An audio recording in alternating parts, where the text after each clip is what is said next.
Receive is packing. Parabellum. Kaelthas Sunstrider is the 4th boss of Tempest Keep. This is a 5-phase fight that will go for about 10 to 15 minutes. Phases 2 and 3 are DPS races, while phases 4 and 5 are all about surviving mechanics. It's crucial that everyone understands the different phases and the part they need to play in order for us to execute this successfully. The fight starts with Kaelthas and his 4 advisors standing at the back of the room. Note that while the boss, advisors, and phoenixes are immune to taunt CC and slows, the weapons are not. Phase 1 involves fighting all of the advisors one at a time. They spawn in a specific order, starting with Thaladred the Darkener, who has no aggro table. Instead, he fixates on a random target who must run away from him. The raid must be aware of who he is chasing to make sure that they aren't hit, and he must be kited towards the back right hand corner of the room when he is nearly dead, as that is the place where he will resurrect for Phase 3. Our next target is Lord Sanguinar, who does an AoE Fear, which we can mitigate with Tremor Totem and Fear Wards. Although the Fear itself has a relatively large 35-yard range, he should die in the front left-hand corner of the room.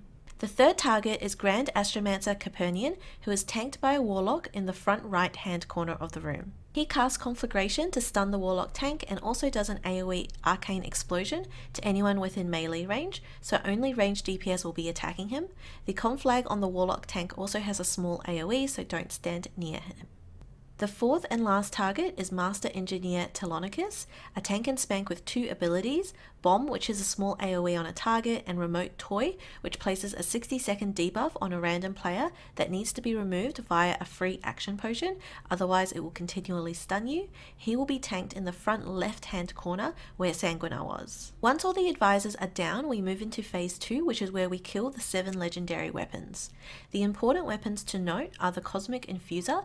This would be tanked to the side and the first priority kill target, particularly for melee. It needs to be interrupted as it casts heals. The second notable weapon is Devastation, which will be picked up and tanked a little bit off to the side, and the third is the Netherstrand Longbow, which needs to be tanked by a hunter. Both of these weapons should still be within AoE range of the remaining weapons. Once the Cosmic Infuser is dead, all DPS should blast AoE. Once all the weapons are down, they can be picked up and equipped to aid in the rest of the fight. Casters will be after the Staff of Disintegration, Hunters the Netherstrand Longbow and Infinity Blade Dagger, Healers the Cosmic Infuser, Tanks the Phase Shift Bulwark and Infinity Blade, and melee will need a different set of weapons depending on their role. Phase 3 starts exactly 2 minutes after Phase 2, so all of the weapons should be dead and looted. Tanks and healers need to be in position as the 4 advisors are resurrected and spawn at the same time where they died. Ranged DPS will start on Thaladred in the back right hand corner. The raid needs to be aware that he will still fixate on people and they might be ready to run. Once he is down, range can move to Capernian in the front right. Melee will start on Sanguinar in the front left hand corner and can AoE him with Telonicus. Phase 4 starts exactly 3 minutes after Phase 3 with Kaelthas himself entering the fight.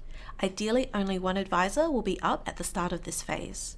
Tanks and healers need to be ready to pick up Kael at the front of the room. He has 4 abilities that we need to focus on for this phase, the most important of which is his mind control, which needs to be dispelled by someone wielding the Infinity Blade. He also casts Flame Strike on the ground, which looks like Consecrate. Make sure you move out of it. Every 30 to 40 seconds he summons a Phoenix, which will be picked up by the Pally tank. This can be ignored by the DPS as it will slowly kill itself with Hellfire. Once it dies, an egg will spawn and this must be killed and targeted by all ranged DPS. Lastly, he casts Fireballs and Pyroblasts, which need to be interrupted. He puts a shield on himself called Shock Barrier that must be DPS through before he can be interrupted, and all melee should be aiming to interrupt as much as possible once the barrier is down. Once he gets to 50%, we move into the final Phase 5.